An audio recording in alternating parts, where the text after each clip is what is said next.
25 December તમે ઘણા બધા વિડીયો તમે જોયા હશે કે 25 ડિસેમ્બરે સ્ટ્રાઇક છે, એવા તમે વિડીયો તમે બધા જ જોયા હશે.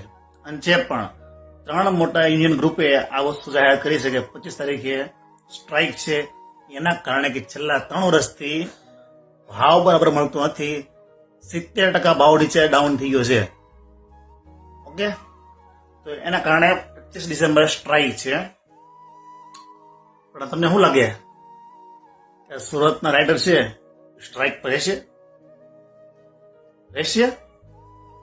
હું મારો પોતાનો 3 વર્ષનો અનુભવ હું તમને કહું છું. અનુભવ 3 વર્ષ તમને કહું છું, યાદ રાખજો તમને વસ્તુ આવડિયા કે આ ન થાય.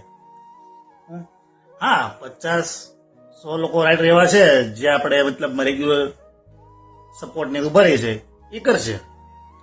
બાકી જીવતા આનંદ છે ને પાળેલા, એ હાજર છે અને આવી જાય ઉલટા 2-3 કલાક વહેલા. હું તમે જોઈ લેવું. તમને ખબર છે કે ભલામણા નડવા વાળા છે, એના કારણે બધી વસ્તુ આ તકલીફ થાય છે. બાકી એકતા હોય ને તો આ ક્યારેય સ્ટ્રાઇક ની જરૂર ન પડે ક્યારેય. પણ યાદ રાખજો કે તમારા કારણે કંપની એ ગુલામ બને રાઇડરને.